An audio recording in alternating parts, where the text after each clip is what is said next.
Good afternoon, everyone. My name is Katie Burrows. Thank you guys for attending today. The webinar is our annual review of recent important bid protest decisions that we hope will provide you some insight in how you address your bids and protests in the future and help you from a strategy perspective. Again, my name is Katie Burrows. I'm a partner with PilieroMazza, and I lead the bid protest practice here. I also handle lots of other types of matters, including, all government contract related things such as REAs, appeals, FCA claims, regular contract, subcontract disputes between primes and subs. But again, my main practice is bid protests, and I'm going to also here with me is my colleague, Eric Valle. So I'll let Eric introduce himself. Good afternoon, everyone. My name is Eric Valle. Like Katie, I'm a government contract attorney here at PilieroMazza, and I focus a large majority of my practice on bid protests, both protesting and defending bid protests against the government. Just a little bit about PilieroMazza, as many of you probably know. We are a full service law firm, and we handle lots of different types of matters. In addition to government contracts and all that's encompassed in government contracts, we also we have a litigation department, we have a construction group as well, labor and employment, and under each of those groups, we also have a business and transactions group. So under those groups, you'll see the types of matters we handle on a routine basis. So if there's anything you need, you know where to contact us. So now off to today's exciting topics for discussion. We are going to give a quick bid protest review, and then we're going to talk about the 2023 bid protest statistics for both GAO and the Court of Federal Claims. And then we're going to talk about the recent key bid protest decisions from 2023, and then we'll give you some tips of the trade. Eric, you want to go ahead and give the overview? Yeah, of course. So we'll give a brief overview for anyone on the line who is, unfamiliar with bid protests. I would imagine that a lot of you are familiar with bid protests, and that's why you're here today. So we'll keep this quick. So bid protest is a unique mechanism in federal government contracting. There are also state level bid protests as well, but we're focusing on federal government bid protests today. And a bid protest is a challenge to a procuring agency's actions related to a federal procurement. So this can be, we generally categorize these as pre-award or post-award bid protests, and you can think of them generally as challenges to the terms of the solicitation or the structure of the procurement in the pre-award setting, and then challenges to the agency's evaluation of proposals and award decision in the post-award setting. And there are, a number of nuances and issues in between those that I just generically laid out. Bid protests, they are different from size or status protests, although as you'll see with some of the cases today, the lines can get blurry in certain circumstances. But size and status protests generally challenge the size or socioeconomic status of the awardee, and those are handled and determined by the U.S. Small Business Administration. And as I already mentioned, there are two types of bid protests in the pre-award and post-award setting, how we typically characterize those. And then so, I believe I skipped a slide. No, I did not. I'll get to Katie for the next slide. Yeah, so where to protest, there's three main places that we consider, and that's the agency itself, the U.S. Government Accountability Office, known as GAO, and the U.S. Court of Federal Claims. The fourth is only for FAA procurements, and that's at the FAA's Office of Dispute Resolution and Acquisition. We do handle ODRA protests. In fact, we're handling one now, but again, that's a very specific forum, and it's just limited to FAA matters. So generally, most bid protests are going to get filed at the Government Accountability Office, although we are seeing an uptick, I would say, in the filings at the Court of Federal Claims for various reasons. But those are the main places where you're going to file a bid protest.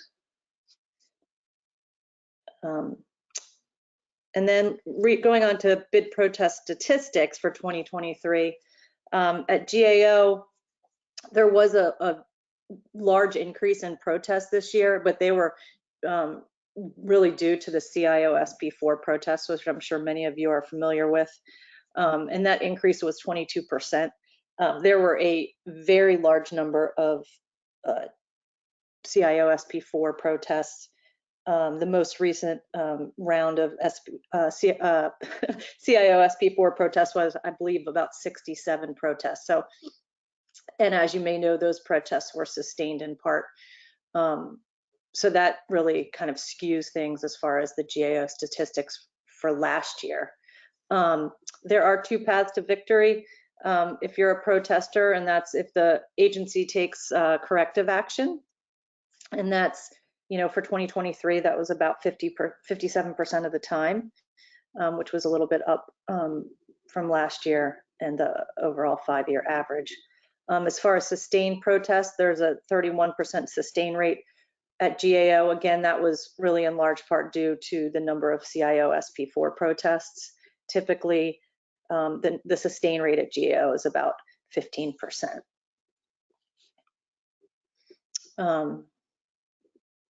Let's see here.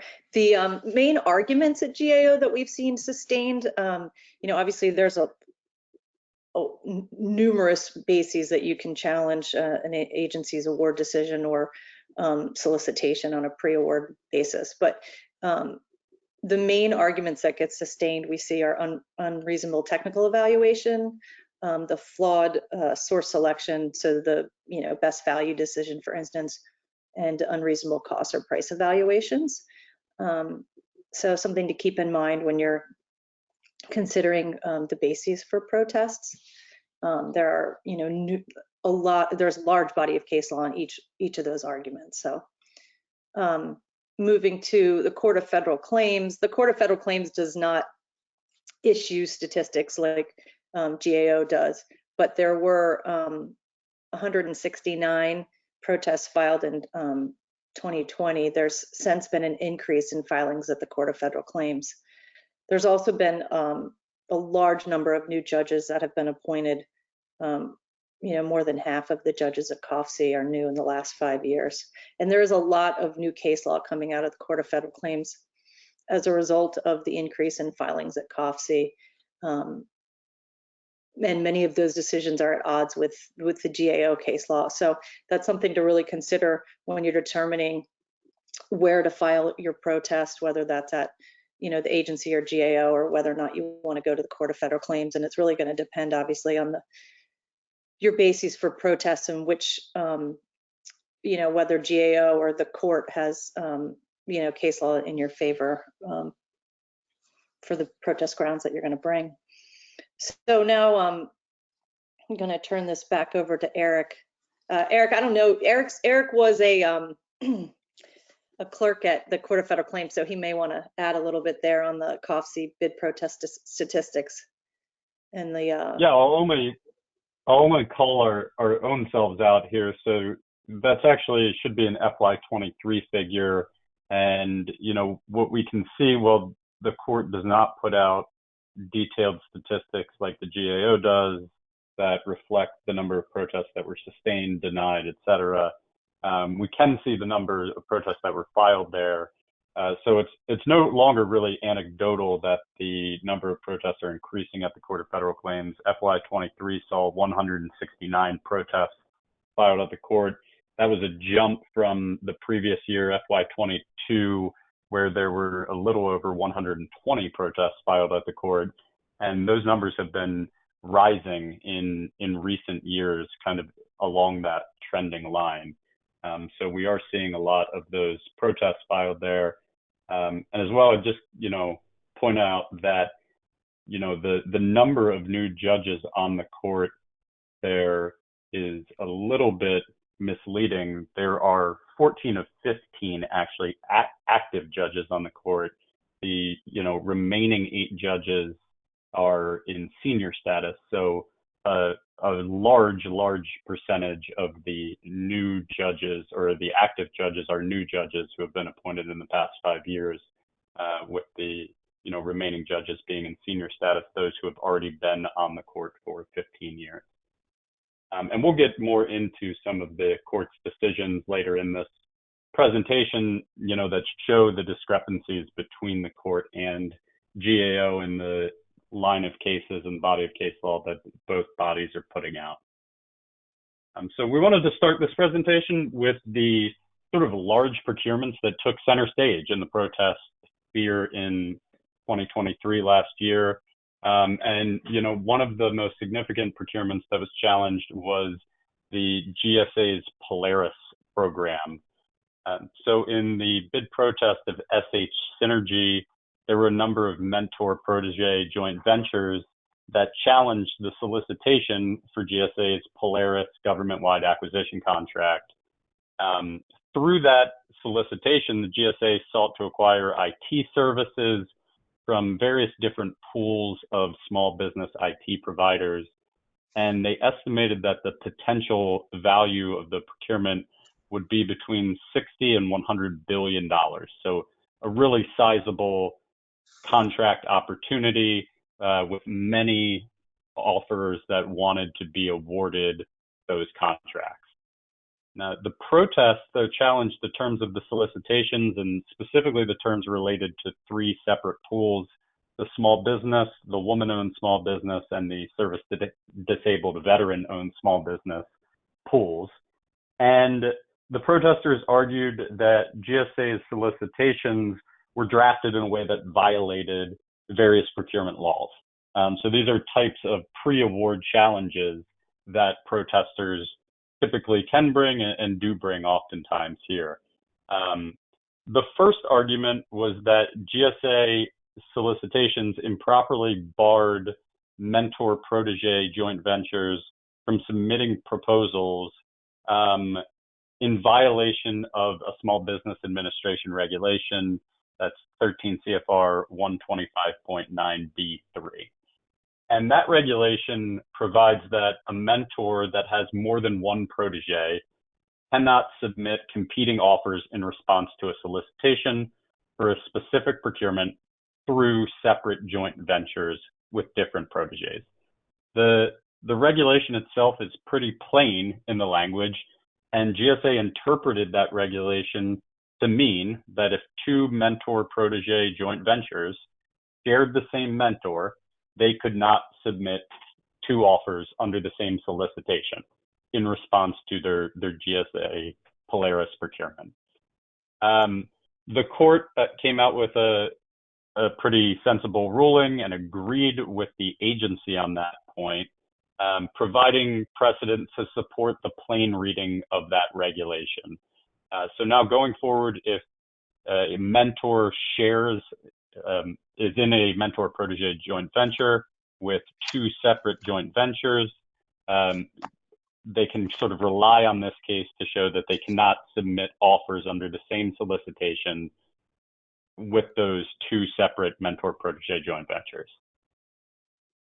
The protesters next argued, though, that the solicitation violated a separate Small Business Administration regulation, 125.8E, and that regulation provides that a procuring activity may not require the protege firm, that is typically the small business to the mentor-protege venture, to individually meet the same evaluation or responsibility criteria as that required of other offers generally. So here, the protesters argued that the solicitations violated that regulation by applying the same evaluation criteria for, quote, relevant experience to projects submitted by all offers, including protege firms. And the hook there was that the protege firm had to submit at least one example of relevant experience on behalf of itself, and that all offers were being adjudged according to the same standardized evaluation criteria and would receive points similar to each other based on meeting or exceeding those criteria. The court in this case determined that the solicitation's evaluation criteria did not incorporate any distinct evaluation criteria for evaluating a protege firm's relevant experience, and that since the criteria required GSA to rate each individual project according to the same standards, the agency would necessarily be applying the same evaluation criteria to each project, including those submitted by protege firms, in violation of the regulation.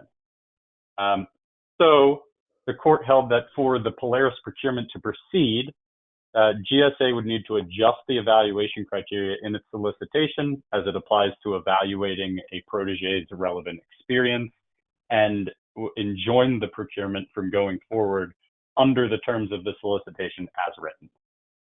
So, not only does that provide some guidance going forward for potential things to look out for in terms of solicitation, but also shows that the protest process can be a valuable and significant tool in shutting down an agency's procurement if they would like to proceed in a way that violates a particular statute or regulation. And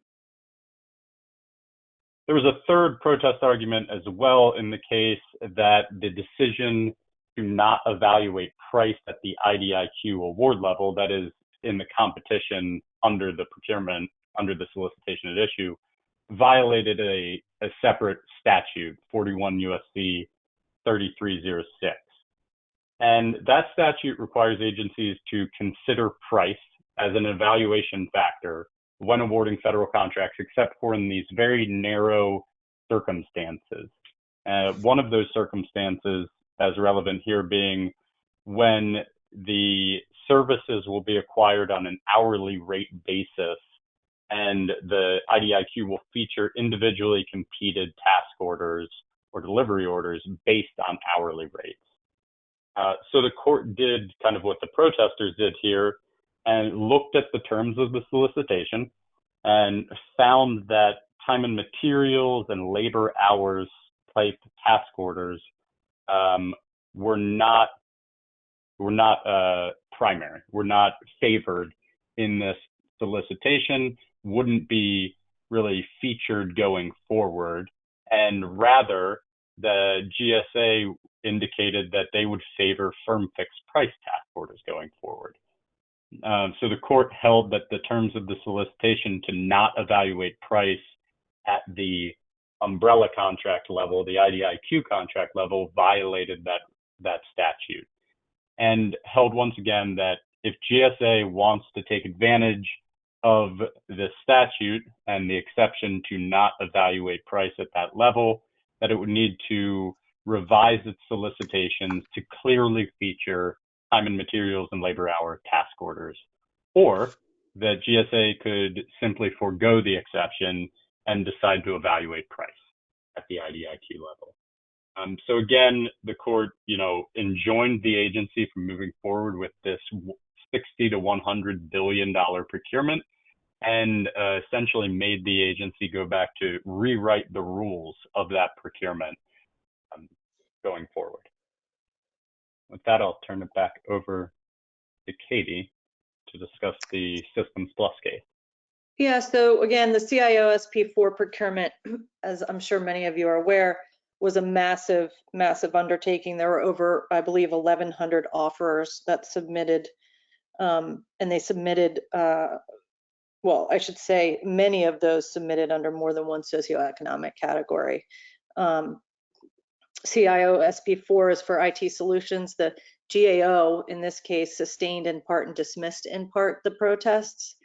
CIO SP4 involves self-scoring, where offers could claim points for certain experience and for having certain certifications, systems, and clearances.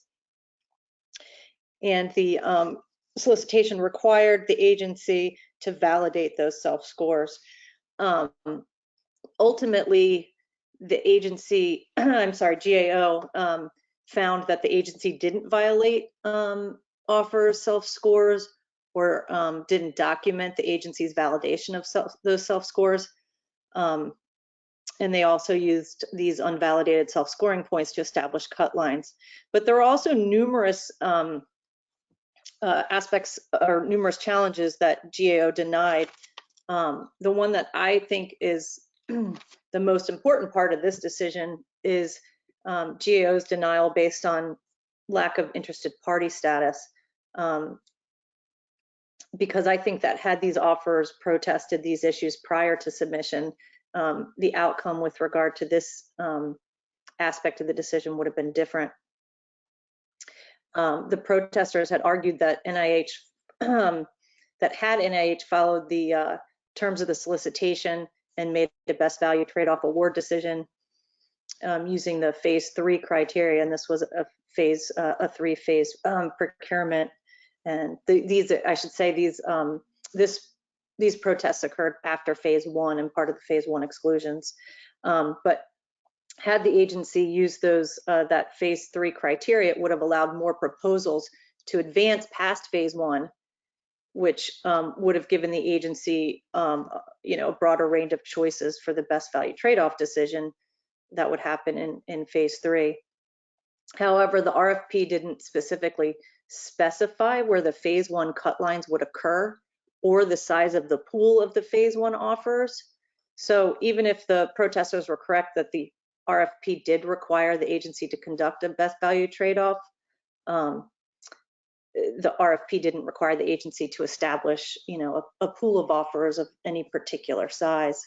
So the RFP didn't prohibit the agency from setting a phase 1 cut line that created a pool of offers and then selecting all of those proposals for award based on a best value trade-off. So even if the protesters were correct as to the basis of award, that being a best value trade-off, GAO didn't find any basis to conclude that the agency would have been required to set the phase 1 cut lines lower. I think this is an important part of the decision because had these offers protested these issues prior to submission, GAO may still have denied the challenges, but it would have had been because the offer would not have been because the offers weren't interested parties, but rather because GAO had to decide this issue on the merits because there was a dispute between the agency and the protesters as to the basis of the award decision. Ultimately, GAO found that dispute was patently ambiguous, where the RFQ had provided for award on 2 different and conflicting bases. So ultimately, GAO didn't get to that decision, and they dismissed this aspect based on lack of interested party status. So I think it's a cautionary tale to protesters to consider, especially in these really large procurements, if there are aspects of the solicitation that are ambiguous or they think are going to, favor large businesses over small businesses, CTAs that involve mentor proteges, whether or not it skews it to them versus those that are just small businesses that are submitting offers without using a mentor protege JV. So just some things to consider in that regard at the outset of these really large procurements. So moving, another protest that was notable involves domestic preference protests. So it's the Unica Mechanical Corp case, and that again was also before GAO. And this involved the BAA. I think this is interesting because there aren't that many protest decisions that do involve the Buy America Act. So here the agency issued the RFP seeking to award a fixed price construction contract for the replacement of certain valves and control systems at the Cougar Dam power plant. And the RFP incorporated certain FAR clauses and provisions that implement the Buy American Act, specifically FAR 52225-9 and 52225-10. Under 52225-9, a contractor seeking a waiver of the Buy America Act requirements based on unreasonable cost must provide a reasonable survey of the market and a completed price comparison table. In this case, GAO found that the agency's award decision was unreasonable because the awardee's market survey, which surveyed only one foreign and one domestic supplier, was insufficient because the awardee had not indicated that these sources were the only ones that were available. And the GAO also found that the agency was in the position of knowing that additional domestic suppliers could produce Buy American Act compliant valves. Nevertheless, the agency made its award decision despite this lack of a sufficient market survey, and GAO found that it was unreasonable for the agency to have waived the BAA requirements in this case. Eric, I think, let's see, goes to you next on the FAR subpart 8.4 procurements. Thanks, Katie. Yeah, so the next case we're going to talk about involves a FAR subpart 8.4 procurement, procurement under the GSA Multiple Award Schedule or Federal Supply Schedule contract. So this is the case of Washington Business Dynamics. It was a protest again before the GAO. And in this case, the agency issued an RFQ pursuant to FAR subpart 8.4 to service disabled veteran-owned small business firms holding a GSA Multiple Award Schedule contract. Washington Business Dynamics challenged the agency's evaluation of quotations and trade-off decision generally, and those are fairly common grounds for protest. They went in and said, your evaluation was unreasonable, it was inadequately documented, and so was the ultimate award decision. Two of the main protest grounds we see at GAO and two of the protest grounds that frequently get sustained year over year. An interesting twist in this case was that before turning to the merits of the case, GAO had to assess whether Washington Business Dynamics was an interested party to challenge the procurement. And like I said at the outset of this presentation, this is one of the rare instances where GAO got into making essentially a size determination or status determination within the jurisdiction or within its protest jurisdiction, as opposed to the Small Business Administration making that determination. So in this case, because this was a service disabled veterans-owned small business set-aside contract, the agency argued at the outset of the protest that the protest should be dismissed because Washington Business Dynamics was no longer a service disabled veteran-owned small business concern, and therefore not an interested party to challenge the award decision. Essentially, they argued that because they were no longer an SDVOSB, Washington Business Dynamics could not receive the award of the contract. And again, in one of these rare instances where GAO blurs the line into making a size determination, GAO had to interpret the Small Business Administration regulations and found that the RFQ for the BPA, the blanket purchase agreement that was going to be issued here, did not include an express size recertification requirement, and that it would not adopt the agency's invitation to read a particular Small Business Administration regulation as imposing that requirement. Thus, they found that Washington Business Dynamics was a interested party. They were an eligible SDVOSB at the time of their proposal submission here, quote, submission, and were an interested party to continue to pursue that protest ground.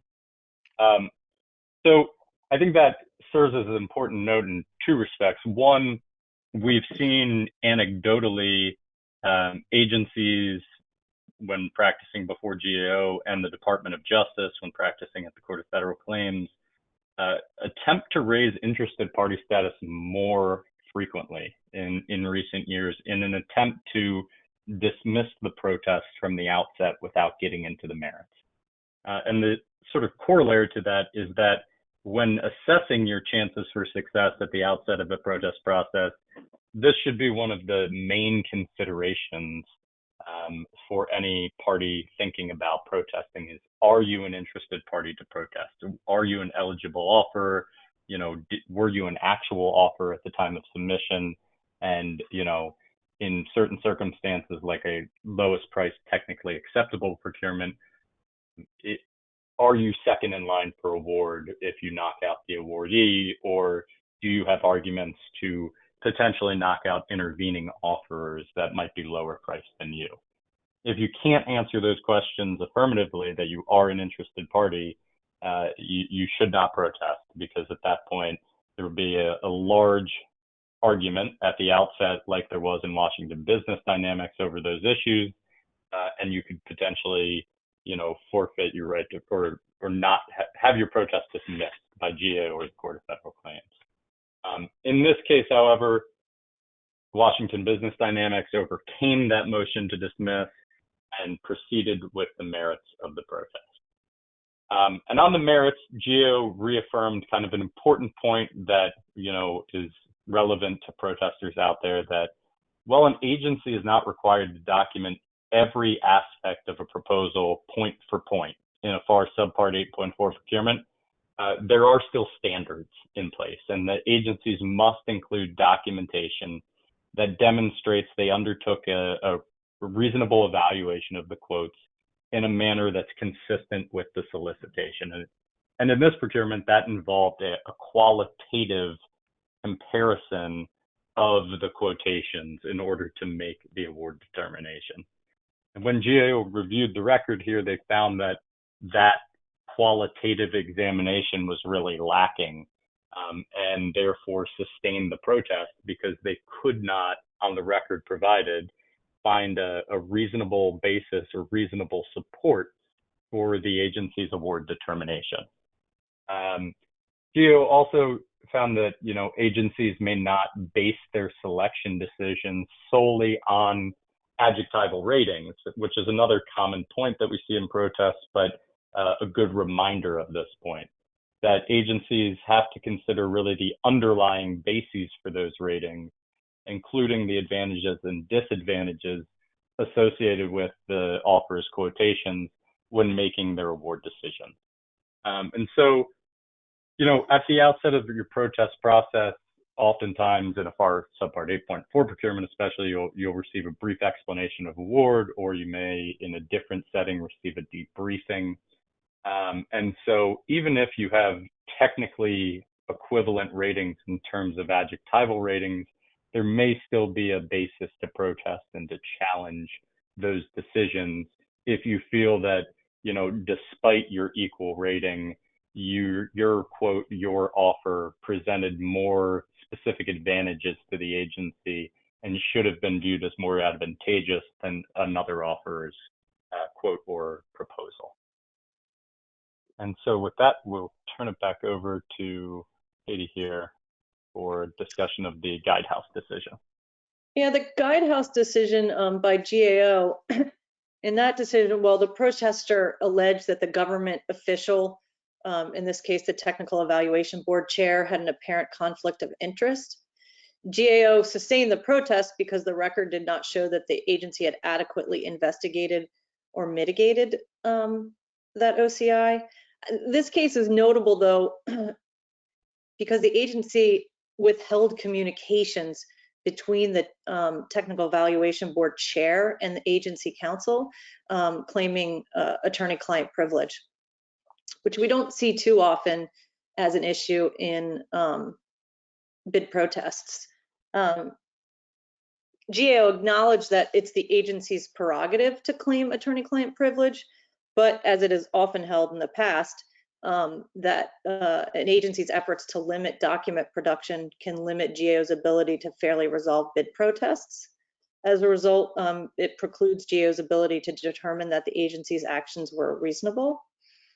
Here, GAO found that it appeared from the record that the contracting officers had delegated the OCI investigation and consideration of the potential conflict to the agency's ethics council.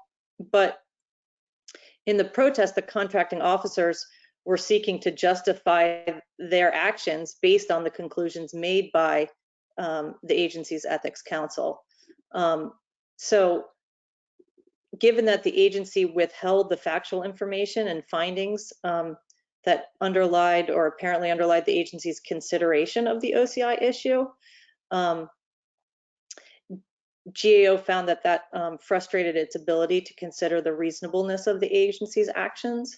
And ultimately, GAO sustained Guidehouse's protest relating to the possibility that the Technical Evaluation Board chair had an actual or apparent OCI. So although the agency satisfied itself that there was no reason for concern with regard to the potential OCI, GAO couldn't tell from the record presented because of the agency's withholding of documents on the basis of attorney-client privilege, whether the agency's conclusion was in fact reasonable. And so they sustained it on that ground. I will say we often see these types of document arguments. You know, that's not a new argument in bid protests, but again, the attorney-client privilege aspect of it is interesting that, you know, the agency also can't hide behind that to get around its you know, requirements to meet GAO's requirements as far as just proving its case and that its actions were in fact reasonable. And I think also on that point, the previous two cases that we've discussed here, the Guidehouse case and the Washington Business Dynamics case, you know, as a potential protester going into the process and making your decision about whether or not to protest, one of the things that is kind of a salt factor to look out for that Katie and I discuss with clients a lot is the documentation that's been provided prior to ever getting into the protest. If the agency has not provided you with a lot of documentation or has provided documentation that, you know, contains grammatical errors, spelling errors, is short on explanation or short on, you know, any sort of reasonable explanation, those may be factors that you want to consider and that may weigh in favor of protesting, because what GAO and the Court of Federal Claims are reviewing in the protest process is the agency's underlying evaluation record. And the documents provided in the brief explanation of award or the debriefing can oftentimes give you a glimpse into what that underlying evaluation record may look like. And if it's sparse or inadequately documented or not reasonably explained, that can often turn into a meritorious protest and, you know, a second shot at obtaining the award decision, obtaining the award. So next we're going to talk about kind of a fairly run-of-the-mill case in terms of the holding, but one that sort of sparked our attention and interest based on the tact taken by the awardee and the proposed cost that it offered. So this is the case of ELS Inc., and this case involves a task order award pursuant to an IDIQ contract that was issued by the Department of Defense, the Navy in particular. And so pursuant to statute, GAO is the sole forum that you can go to protest a task order award. And that's fairly generalized. So, you know, if you ever have a task order protest at issue, please contact your legal counsel. But for purposes of this discussion, sole authority for hearing these protests, and can only do so in a DoD procurement where the order is valued in excess of $25 million. So in the ELS case, the awardee proposed a price of $24,848,000, just under that $25 million limit. Interestingly, this was a cost reimbursable contract or task order, and the evaluated price of the awardee was just north of the $25 million mark. During the protest process, the agency moved to dismiss the protest based on a lack of jurisdiction, arguing that the value of the task order award was not in excess of $25 million. It was $24,848,000, and that therefore GAO could not hear the protest. The protester argued that GAO should consider the evaluated price, which was north of $25 million, and also the fact that it was a cost reimbursable task order, meaning that at the end of the day, the agency would have to reimburse the awardee for the costs that it incurred in performance of the contract, which could be north of $25 million. And according to the protester, reasonably would be around the agency's total evaluated price, which was north of that number. But GAO stuck to its jurisdictional statute and dismissed the protest, holding that the determining factor in that protest was the amount of the contract award, which was the proposed cost, $24,848,000. GAO also found significant this FAR clause 52232-20, which does not obligate the government to reimburse the contractor for costs incurred in excess of the amount listed in the contract. And so the protest was dismissed at the end of the day for lack of jurisdiction. Again, the interesting part about this case, in our view, was the proposed cost of the awardee, and potentially, while not discussed in the solicitation, being aware of that nuance to GAO's protest jurisdiction, and saying that if I could propose a cost of under 25 million, I would potentially not be subject to a protest if I awarded the contract here. And that's actually exactly what occurred at the end of the day.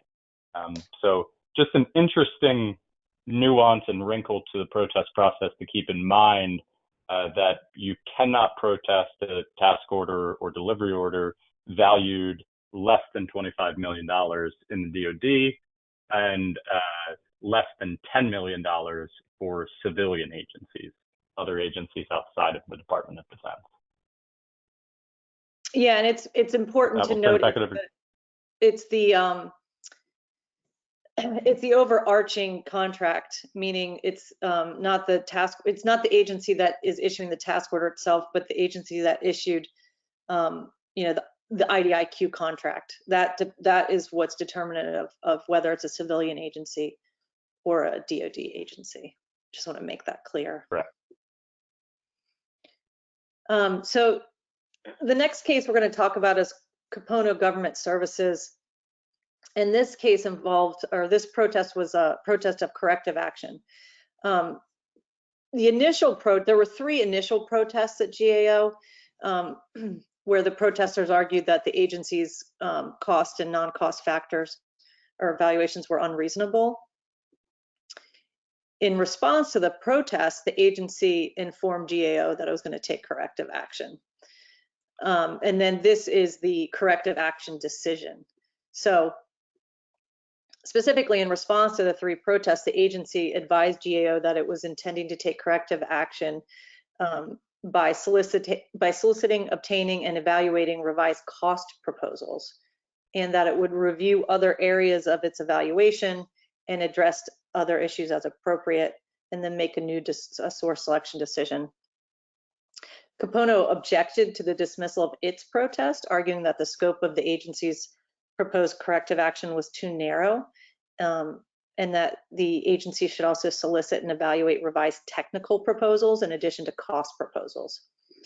Ultimately, GAO dismissed that initial protest, but it did specifically note that any challenge to the agency's proposed corrective action would amount to a new basis for protest.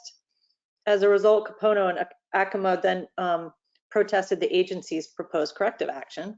And they argued that it was improperly limiting the submission of limiting corrective action to the submission of revised cost proposals. And both protesters argued that their respective cost and technical proposals were inextricably intertwined, and that they should, as a result, be permitted to revise both portions of their proposals. GAO did acknowledge that an agency has discretion when taking corrective action, and that discretion extends to a decision on the scope of proposal revisions, and that there are circumstances where an agency may reasonably decide to limit the revisions that offers can make to their proposals.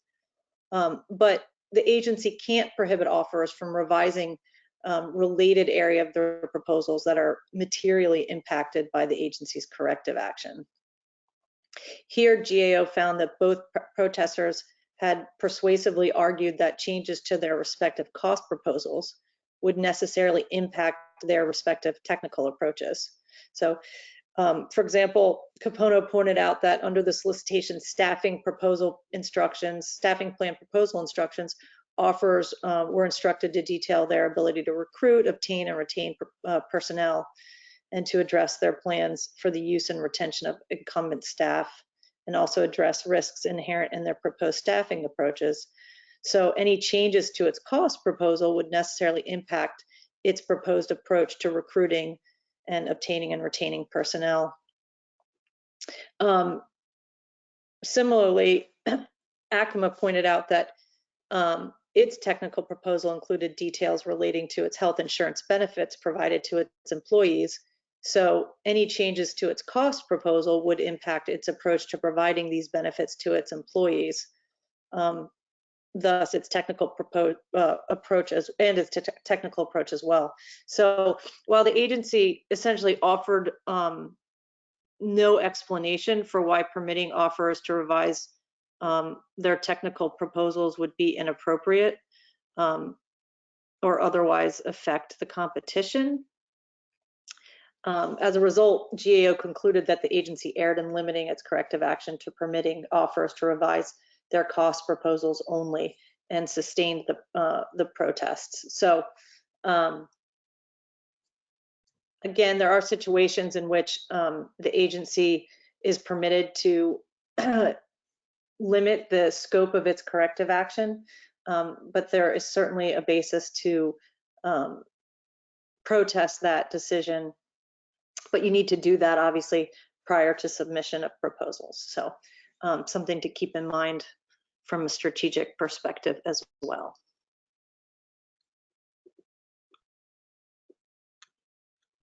Eric, turning it back to discuss KPMG. Yeah, so in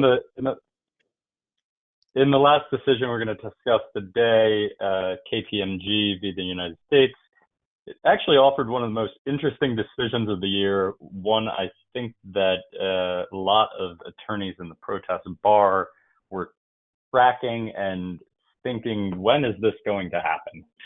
So as a little background, the GAO kind of historically has held that with respect to key personnel, if a proposed key personnel becomes unavailable after proposal submission prior to award, there's some notification requirements to the agency, and if not notified of this key person's unavailability, the agency essentially has two options: to reevaluate the proposal as though the key person was unavailable, essentially rendering that proposal technically unacceptable, or engage in discussions with all offerers and give all offerers at that stage the chance to revise aspects of their proposal. The Court of Federal Claims issued a decision 2 years ago now, essentially splitting with the GAO precedent on that point. One of the judges on the Court of Federal Claims ruled that there was no sort of notification requirement, and that would impose some undue burden on offers and some uncertainty in that respect. We've been on the lookout in the years since that case came out for a case where GAO made the recommendation and then an offer would challenge the agency's following of that recommendation at the Court of Federal Claims, and that's exactly what happened in KPMG. So in the KPMG case, KPMG offered, the solicitation required an evaluation of key personnel. KPMG and another offer both proposed one individual. They refer to him as Mr. H as their key person to fill one of the key personnel roles. And following the proposal submission, Mr. H notified KPMG through its subcontractor that he planned to resign and would be, planned to move over to a different company.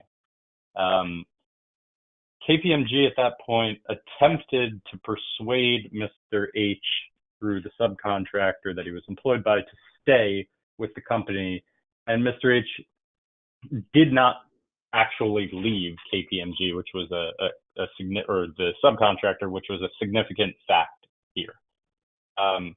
Shortly after this sort of notice of the intent to resign and the discussions around potentially persuading Mr. H to stay, KPMG received the contract award that it had submitted a proposal for, naming Mr. H as the key person. Another offer, another disappointed offer in that competition, protested that award at GAO and argued, among other things, that Mr. H was no longer available, should have been deemed no longer available, should have, been evaluated as not being part of the proposal, with the consequences that follow at GAO. And GAO sustained that protest based on its case law, recommended that the agency either evaluate KPMG's proposal as though Mr. H was unavailable, therefore rendering KPMG's proposal technically unacceptable, or that the agency go back and open up discussions with all offers at that stage. The agency, after receiving the GAO's decision, followed GAO's recommendation. They evaluated KPMG's proposal, again, assuming that Mr. H was not available, found that KPMG's proposal was technically unacceptable, and eliminated KPMG from the competition. At that stage, KPMG filed its protest at the Court of Federal Claims, arguing that the agency's decision to follow the GAO's recommendation was arbitrary and capricious. And the court said the main question in this case is whether the agency's actions in determining that plaintiff's key personnel was unavailable, therefore its proposal was technically unacceptable, was arbitrary and capricious, and then went on to say that it was, relying on the recent Court of Federal Claims precedent in the case of Golden IT, which my colleague Katie here argued, which held that, all that is necessary is that in that case, that the awardee had a reasonable belief at the time it submitted its quote that it would deploy, in that case, Mr. JH as key personnel upon contract award. They also held that an offer is not obligated to notify an agency of the departure of key personnel post-proposal submission, absent an affirmative requirement to do so in the solicitation. So a really interesting case kind of just last year, recognizing that the Court of Federal Claims and the GAO often, or, in certain circumstances, have a split in precedent, have a split in how they view a particular issue. This key personnel issue is a fairly significant split in the precedent between the GAO and the Court of Federal Claims. And this decision kind of highlights an important aspect of the proposal or of the protest process, which is that protester can, in many circumstances, go to the Court of Federal Claims after a protest at the GAO.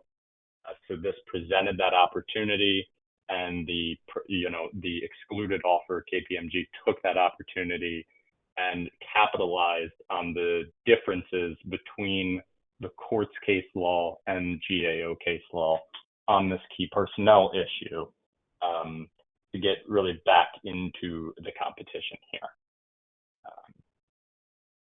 And so with that, I'm going to turn it back over to Katie for just a few protest tips to close out our discussion here. Thanks, Eric. Before we kind of go through that, I just thought we could walk through some of these questions. One of the questions presented is if adjectival ratings are alone or illegitimate, would the absence of objective evaluation criteria be grounds for a pre-award protest? I would say that adjectival ratings alone are not illegitimate. They just, the agency in making its source selection decision has to look behind them. It can't just base its decision on ratings alone, generally speaking.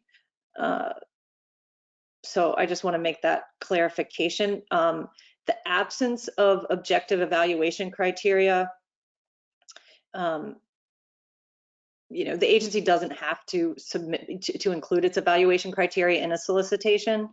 So really it's whether or not the agency complied with its own evaluation criteria. While agencies often include that criteria in the solicitation, they're not required to do so. Eric, I don't know if you have any additional comments on that. No, I think that's a good answer. We can move on to the next question. I was just looking for the questions in the chat. Yeah. The next question is, how long can an agency take for corrective action? If too long without a boundary, is it unfair to protester? There is no set time for that agencies have to complete corrective action. It can be from days or weeks to months. I am not aware of a protest where there's been some success in challenging the timeline for corrective action. Yeah, no, I agree with that, Katie. I'm aware of some protests challenging that issue and having the protest be denied, that it was not an unreasonable amount of time. So I don't think there's a bright line rule on that. I think that's one of those situations where you'd want to contact your legal counsel and have sort of an assessment of the particular facts and circumstances at issue there, because it may not just be the time, it may be the scope of the corrective action that comes into play as well, and the impact on you as a protester or a potential protester based on the agency's delay in taking that corrective action. So tough to say that there's ever a bright line rule out there on that, and I'm certainly not aware of one. I want to also, it looks like we missed one. One of the questions was, even if you are an interested party, if you're not next in line, protest is just futile, right? No, I would not say that. If you're not next in line, it might be that it's not futile, but if you are able to, at least from post-award perspective, challenge the next in line offerer, then you may be able to bump yourself above them, or depending on what your arguments are, you might be able to get yourself beyond the next in line and the awardee. So it really is fact dependent, and that's something that you shouldn't just say, I'm not going to protest because I'm not next in line for award. There are arguments potentially you could make that could put you next in line for award. And Eric, you want to take the last one about key personnel? Yeah, so this question is, how would the protester know the assumed proprietary information of who was proposed as a key person? In the KPMG case, the sort of interesting fact there was that the key person was proposed on two different teams, one with a firm hire letter of commitment, one, he was the employee of that team, and on the second team there was a contingent hire letter of commitment. So that's one way that you may know. Other ways are just through sort of the standard industry knowledge that's out there. It may be difficult. You may not always know who an awardee's proposed key personnel are, but sometimes there's just a standard knowledge of who's in the industry. Sometimes if you're the incumbent contractor and the transition work has taken place in a quick enough amount of time, you may be aware of who the program manager is or the project manager.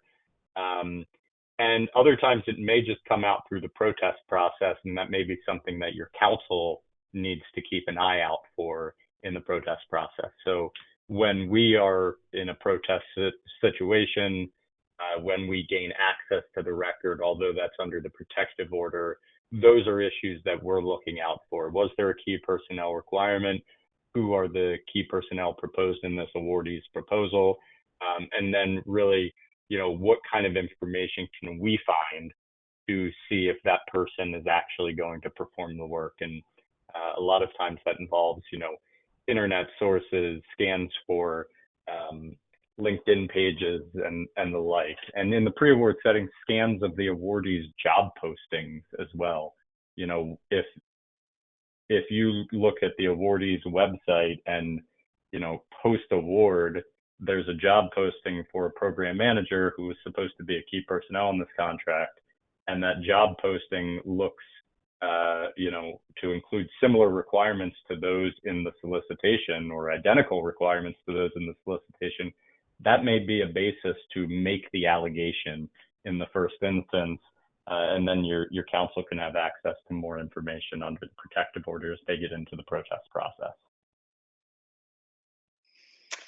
Okay, so going on, I know we're a little past 3, so we'll try and get through the rest of this quickly. Protest tips. The first protest tips that we have really involve when you're the awardee. Oftentimes awardees don't intervene in protests, but they can at the GAO or Court of Federal Claims level. So there's a lot of reasons that you would want to defend your award decision. Obviously, the agency presumably is quite capable of doing that, but you do want to get counsel involved, not only to help protect your information from being produced, if it's possible to limit that. Also, there are times where, agency counsel may have differing opinions on strategy and so on and so forth, or how to defend certain arguments. So if you get counsel involved, they can often expand on agency counsel's position and, take a vigorous approach to defending your award. And that also helps build a relationship with the customer. The agency typically welcomes awardees counsel assistance in defending the award decision. So they're very busy and often, like I said, really welcome any assistance we can provide them. Eric, you want to hit the last slide? Yeah, protest strategically. And so, a lot of times we see that, we're trying to make arguments in a post-award setting about the meaning of terms of a solicitation, get into a case where it's, was the solicitation ambiguity obvious or was it hidden? And so, review the solicitation from the outset, challenge those ambiguities when appropriate, and, challenge anything else you might need to challenge about the solicitation that would help you succeed in the competition there. In the post-award setting as well, gain as much information as possible through debriefings. We can and we do put out a whole presentation on debriefings and tips for capitalizing on debriefings and making the most out of them. But definitely try to gain as much information as possible. And I would say to not be combative in the debriefing process is typically the best way to gain as much information as possible. Also be aware of your timing. Get legal counsel involved as early as possible. Even if you think a protest may just be a mere possibility at that stage after receiving an unsuccessful offer notice, because the protest process is full of timing traps. Pick your field of battle appropriately. Just one touch base on before you move on to the next point. Also, as the awardee, you should request a debriefing. It's important if your award gets protested and say the agency then requests revised proposals, decides to take corrective action and request revised proposals. If you haven't requested a debriefing, you may not know what your weaknesses or significant weaknesses are, and your competitor may through their debriefing. So it can be advantageous in that regard, even as the awardee. And I Yeah. think a lot of times awardees don't do that, and they should. Yeah, absolutely. Great point, Katie. And that's something we see oftentimes as well is, you haven't requested a debriefing, then it goes back on corrective action for revised proposal submission. And even though you were the awardee previously, you're at a disadvantage at that stage. Pick your field of battle, GAO versus the Court of Federal Claims. We touched on some of the distinctions between the case law in those two different forums. There are other areas where the court and GAO have split, or one forum is more advantageous than the other in terms of the particular protest issue that you might be arguing. And that will be something that legal counsel should know and be able to discuss with you at the outset of the process as you're looking at the potential protest issues. And then pick your battles strategically. Understand the most frequently sustained protest grounds, unreasonable technical evaluations, flawed discussions. I see we just got a question in about, can we elaborate on that? Flawed discussions would be either discussions that don't appropriately lead you to the area of the proposal where you need to correct or amplify, or lead you astray in some way, or are unequal in some manner. So I think maybe the quintessential inadequate discussions or misleading discussions argument would be along the lines of, your price is unrealistically low. You need to increase your price to be more realistic. You then increase your price, and you then receive the award notification that the agency made award to an offer whose price at a price that was lower than that which you previously proposed, that the agency found was unrealistically low. Now, there may be reasons for that. There may be different technical solutions in there, but that would certainly provide at least the basis to go into a protest to say there was something inadequate or misleading about these discussions that were provided to me. Additional grounds that are frequently sustained: unreasonable cost or price evaluations, and then unequal treatment. Some of the unequal treatment grounds may be difficult to know at the outset, but those are just important to understand when you're going into the process. And equally important in that are protest grounds that are infrequently sustained, including agency bias and prejudice in the evaluation. The standard for obtaining success on that protest ground is exceedingly high. You need clear and convincing evidence of the bias and or prejudice in the evaluation. And so, that is something that is less likely to be sustained, and certainly something that could even be dismissed if you don't have the evidence of that, if you just have suspicion of that at the outset of the protest process. And so with that, we are available for questions. We've exceeded our time. That's right. So thank you all for joining us today. If you have any further questions, please feel free to follow up with me or Eric. And we wish you all the best in your future endeavors. Yeah, thank you all.